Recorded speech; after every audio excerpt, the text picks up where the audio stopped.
Coming off a statement win against the Breeze, the New York Empire are back at it this Saturday at home, taking on the Philadelphia Phoenix, a team coming off a nail-biting loss to the Boston Glory and looking for redemption. Now, before we get to the actual Week 2 over-unders, I do have some notes. Jordan Ryan, who absolutely lit up the Boston Glory for 70 of 70. That's perfect completions last week with 7 assists, 605 throwing yards, and 836 total yards against Boston. He was definitely going to be the pick for the Phoenix here, but unfortunately he's unavailable for this one. And for the Empire, I did consider going Ben Yant in back-to-back weeks because he does have a knack for going off against the Philadelphia Phoenix. He had 15 total goals coming against the Phoenix last season, and 10 of them came at Joseph Efesina Field. But if his 4 goals and 4 assists against DC are any indication, the big man will give me plenty of opportunities to highlight him here in this over-under. Instead, I start with his Minnesota compatriot and Ryan Osgar, and we're talking assists here. He led the entire league last season with 77, and with 7 against DC. I'm no mathematician, but that does put him on pace to outpace his own personal best from last season. So I think it's pretty fair that we set this line at 7 to take on the Philadelphia Phoenix at home. Osgar only played against Philly once last year, missing the game in Philly, but he had, you guessed it, 7 assists in the matchup at home. This is probably pretty dangerous of me to do, but I'm going to go under here.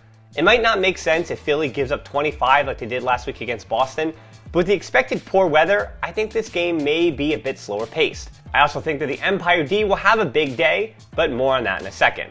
Now onto the Phoenix, and as I said, I really wanted to put Jordan Ryan here after his throwing masterclass against Boston last week, and then the backup was considering James Pollard.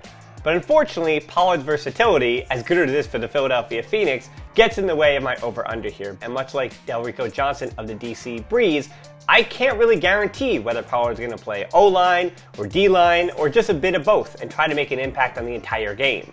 So instead, like the Phoenix's safety blanket in the end zone, my pick here, we'll say it's a safe pick, is Greg Martin. And of course, with the man in the air, we're talking goals. Last season he had 5 and a season-high 7 goals against New York in their 2 matchups, but I have to go with the under of 5 this time.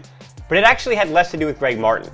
Expect him to be right around or surpass the around 300 receiving yards he averaged against the Empire last season. But I do think Bryce Dunn will eat up a number of those goals. So expect Greg Martin to have maybe 1 or 2 more assists that we're expecting, and Dunn just to have a few more goals, especially coming off what was a team best 7 against the Boston Glory.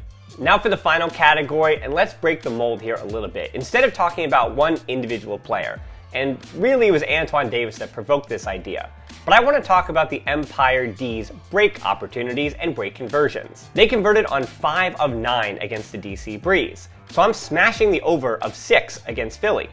Taking into account the suspect weather, the shape that Jeff Babbitt looks in, and the confidence that Antoine Davis, the Empire's Week 1 member of the AUDL honor roll, I think this team could be closer to 10 breaks than 5. Last week, the Hustle converted on 14 of their 18 break opportunities. And while I don't think New York will come close to that, I've got a bit too much faith in Anthony Prato, Dustin Damiano, Alex Thorne, and Sean Mott for that to happen.